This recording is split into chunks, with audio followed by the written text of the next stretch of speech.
Hello and welcome back to our channel, and welcome to our epic cross-continent all-electric camping road trip. We will be traveling from here in Northeast Ohio, ultimately all the way to Vancouver Island, British Columbia, off the west coast of Canada in the Pacific Ocean.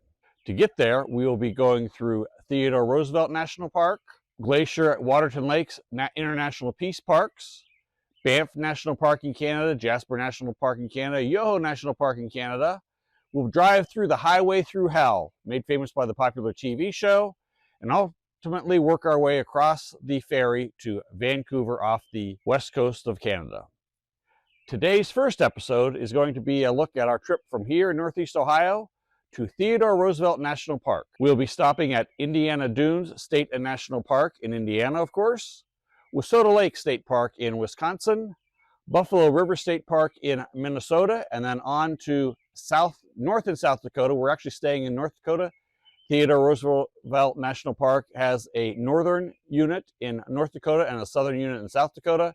We'll be visiting both, but we'll be staying in the northern unit. So come along with us. Welcome back to E-Hermes, your all-electric camping travel adventure channel. Please remember to subscribe, hit the like button, and hit that bell button to be notified of our upcoming content. As you can see, to get started, we are charged to 100%.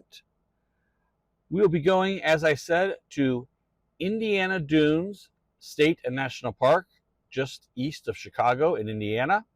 Our first stop on our way there will be the Rivian Adventure Network in Maumee, Ohio, just south of Toledo, Ohio.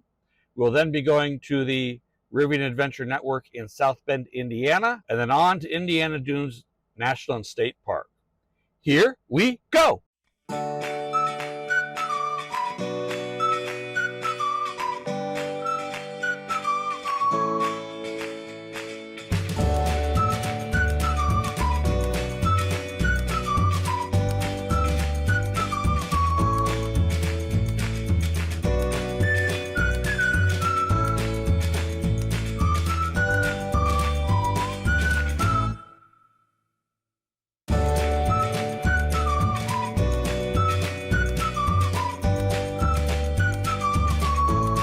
Here we are at the Rivian Adventure Network in Maumee, Ohio. It is at a Meijer grocery store.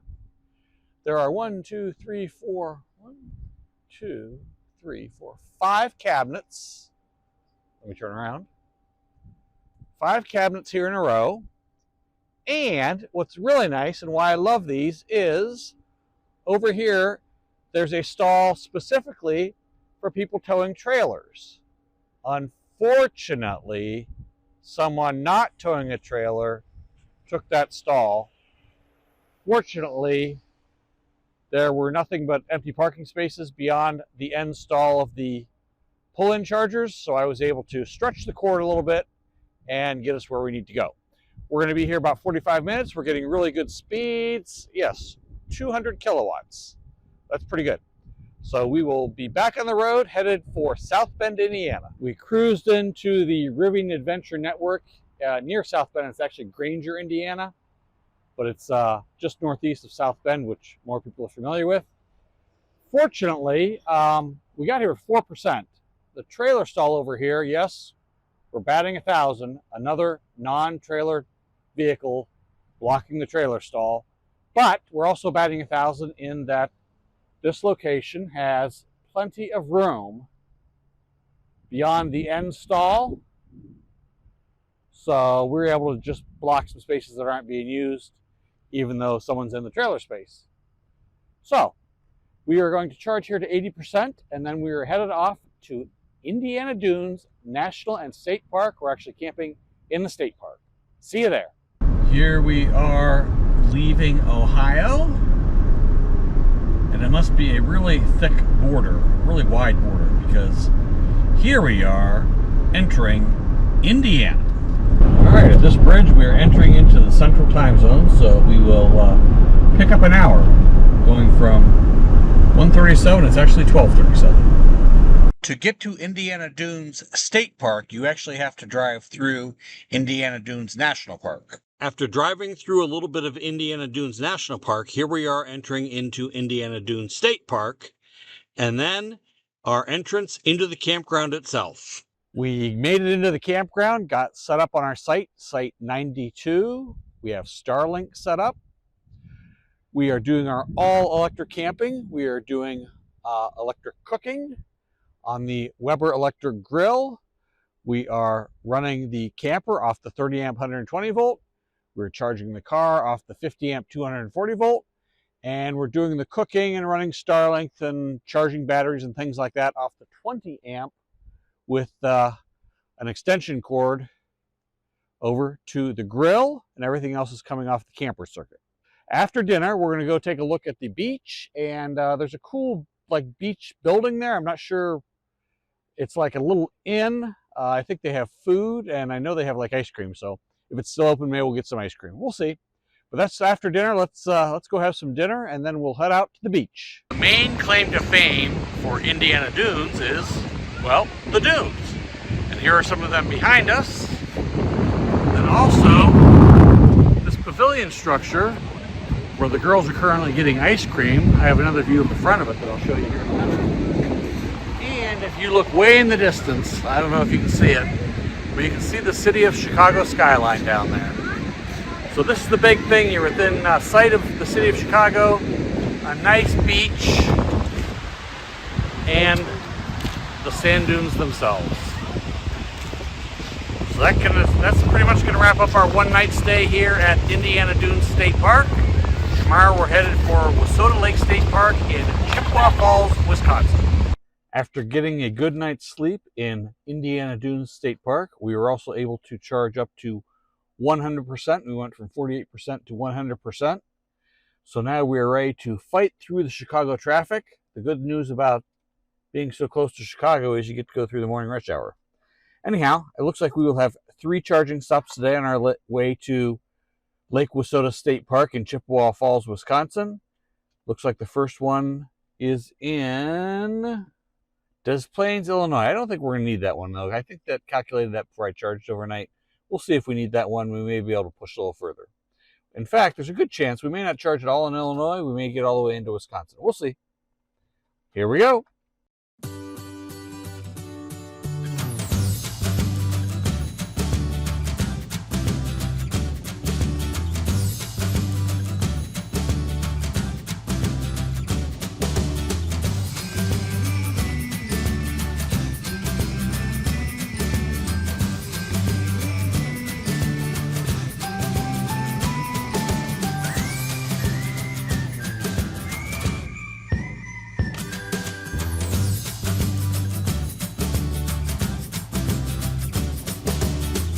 We fought through the Chicago traffic and did, in fact, not need to stop and charge in Illinois at all.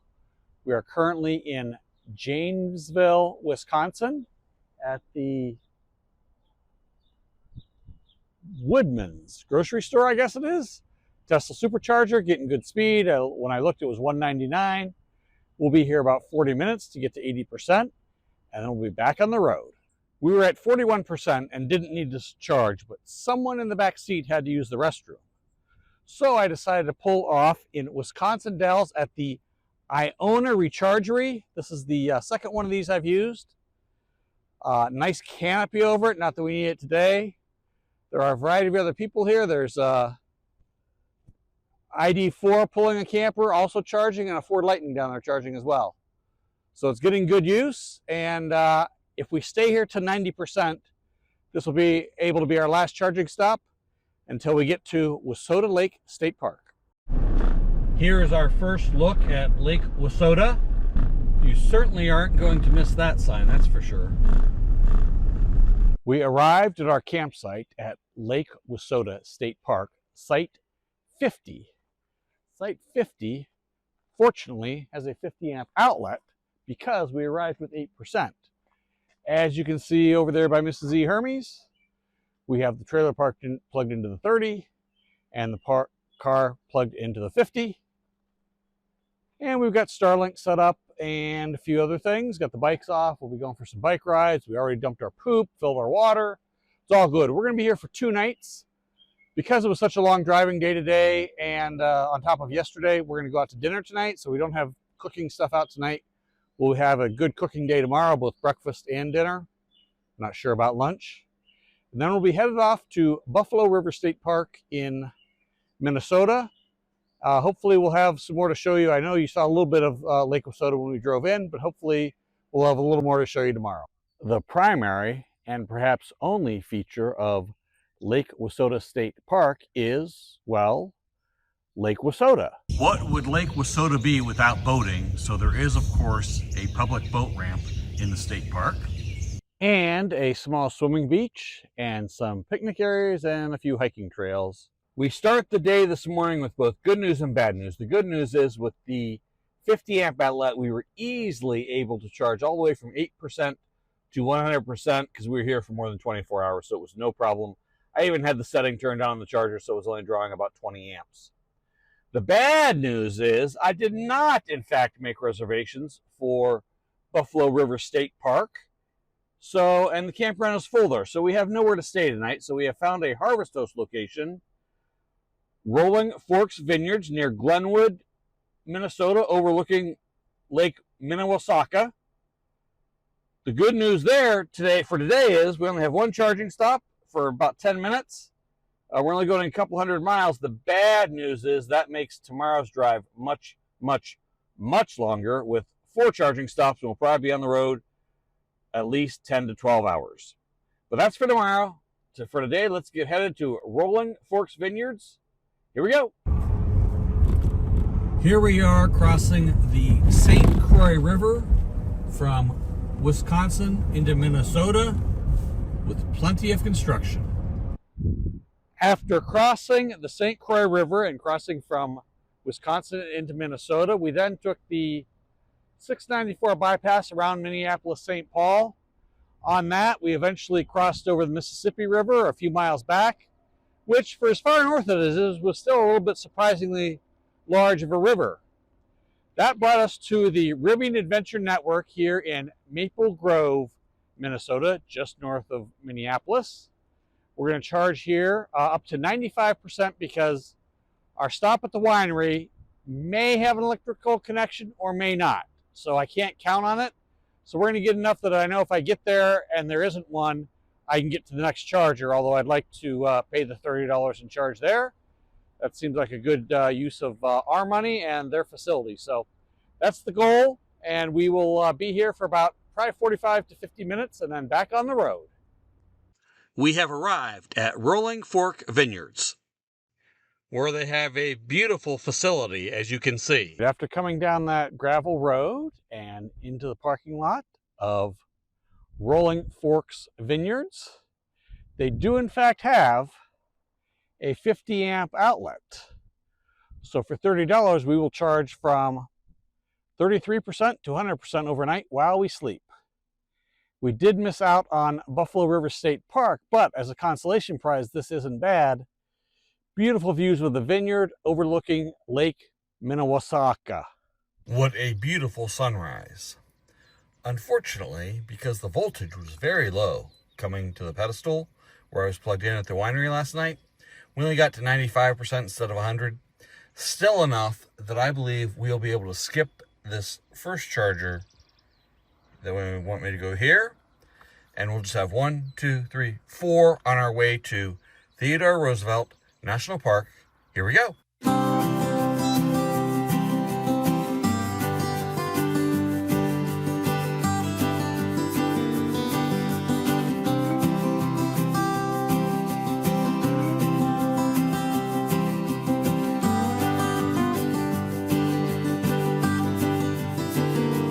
We have arrived at the Tesla Supercharger in Fargo, North Dakota.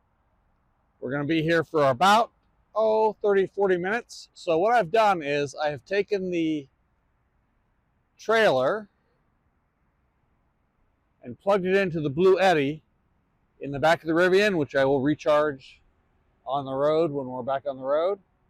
This is going to allow us to run the water heater because we have 4 stops today. And since it's always best to be doing 2 things at once, we'll probably take showers while we're stopped. So that's going to allow us to keep the hot water going. So each time we shower, we'll have to reheat it. We have arrived at the Buffalo Mall in Jamestown, North Dakota, at the same exit as the Tesla superchargers. You will stop and see the world's largest buffalo and an old frontier town with wooden sidewalks. It's really pretty neat. Anyhow, we have the casita plugged back into the Blue Eddy in the back of the Rivian, which charged up to 100% while we were driving here. And I believe Avery's in taking a shower, and maybe Mrs. E-Hermes, and then the next stop I'll probably take one. And then we'll be able to dump all of our water and sewer and refill before we go to the campsite. So save a bunch of time that way while we're charging. Did you know that North Dakota is the nation's largest producer of mustard? We have made it to the state capital, the big city, Bismarck, North Dakota, at the Tesla supercharger, which has a strange layout. They have a stall that's kind of for a trailer, but then the trailer would be in the back. So we're just going to be parallel here. I know I'm blocking 4 of the 8 stalls, but there's no one else here charging or trying to charge. If there is, we'll move. One more stop after this. I will say that 4 stops for this distance we're going today is a little excessive, but it's because we're in such a remote rural areas that they're spaced not close enough that I can skip one or the other. In most more civilized places, I can do that, and I probably would have only had 3 stops today instead of 4. But this is fine. Like I say, we're taking advantage of it. The girl showered at the last one. I'm not going to shower here in case I have to move, but I'll try to shower at the last one. We have one more just outside Theodore Roosevelt National Park. Couldn't miss the world's largest Holstein cow. Well, it had to happen eventually, and it did. At the Dickinson's Mall in Dickinson's, North Dakota, there's the casita over there all by itself, unhooked. Just too tight, too many other cars and islands at each end of the stalls made it impossible for me to charge without unhooking. So, first time on this whole episode. And this is the last DC charging stop on this episode. So 1 out of, I don't know, probably 10 or 12, which is about right. It's usually about 10%. So we'll charge up here to about 90% because we're heading off into the abyss, into Theodore Roosevelt National Park and the Dakota, Little Missouri River grasslands, something like that. We're actually staying in the grasslands at a national forest campsite that had electricity. The Theodore Roosevelt National Park did not have electricity at the site, so hopefully we'll be able to charge a little bit there, but it's mostly to run the air conditioning because it's supposed to be 104 degrees, but who's counting? After 506 miles, we have made it to the Little Missouri National Grasslands. We're staying in the CCC campground. What you're looking at behind me is actually Theodore Roosevelt National Park, the North Unit. We're going to be spending our day there tomorrow. And then on the following day, we'll be going down to the South Unit. And then that will wrap up our look at our trip from Ohio to Theodore Roosevelt National Park and some of the things to see and do there. For now, we're just going to have some dinner and probably get an early night sleep to bed. It's not only did we drive a long ways today, but the temperature is almost 100 degrees and it's a little unpleasant out here. Glad we have power and air conditioning. We began our visit to Theodore Roosevelt National Park by visiting the North Unit first. The best way to see this area is to take the 14-mile dead-end road to Oxbow Overlook, an easy, paved stroll to a viewing platform overlooking a great turn in the Little Missouri River. A slightly more adventurous walk is to Sparati Point, from which you can see a sweeping panorama of the Badlands at Little Missouri River. The out and back trail is just under 2.5 miles total distance from the parking lot. It is an easy hike with minimal elevation gain, but, like most areas of the park, has little shade along the route. On the return trip, be sure to stop at Riverbend Overlook. Here, a very short walk takes you to another viewpoint overlooking the topography and a large sweeping bend in the river. Also, note the original CCC constructed Overlook Pavilion still in use today, nearly 100 years later. There are several other longer hikes, but the temperatures over 100 degrees and relentless sun limited what we chose to do.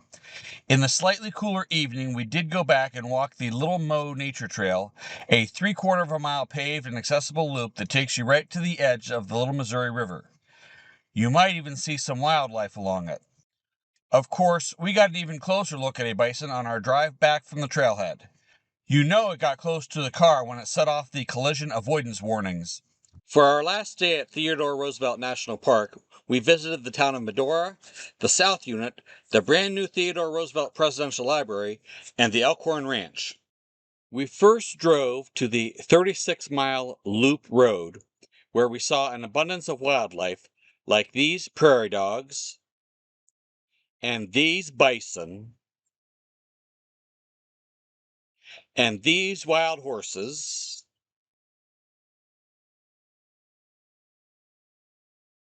and this pronghorn, and of course, more bison. Then we thought we would stop at the newly opened Theodore Roosevelt Presidential Library for a short visit. We ended up staying over 4 hours, and it was probably the highlight of the trip thus far. The architecture alone was stunning, but there is just so much interactive fun, such as where you can put yourself at the Elkhorn Ranch, or out at sea on the way to Europe, or even getting ready to charge up San Juan Hill with the Rough Riders, and so much more. Of course, the Theodore Roosevelt Library would have EV charging. The man was a conservationist after all. There is actually a third section to the park, the Elkhorn Ranch unit, where Theodore Roosevelt actually lived and ranched for the few years he was out in the Dakota territories. Let's go take a look at it. These foundation stones are all that remain of his Elkhorn Ranch. But look at the view he had. Looking out to the east, across the Little Missouri River, which is just beyond that fence line and those cottonwood trees. There's kind of a broad plain, and then this was his panoramic view. Particularly appealing are the hills in the background to the west, that the sun will be going down fairly soon, hopefully taking some heat out of the day, just as it did back in his day. So this is what Teddy Roosevelt saw when he got out of bed in the morning, or before he went to bed at night. Here is the present day course of the Little Missouri River as it flows through the ranch. Apparently it was about 300 yards further east across that clearing back in the day. In this episode, we traveled 1,824 miles. We averaged 1.40 miles per kilowatt hour overall, 1.26 miles per kilowatt hour when pulling the casita, and we used 1,308 kilowatts.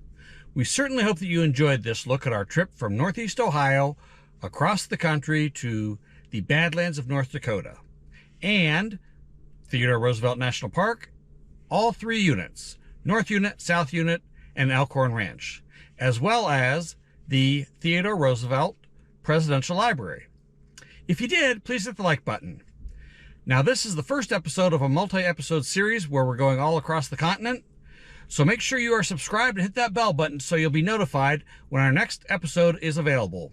Thank you!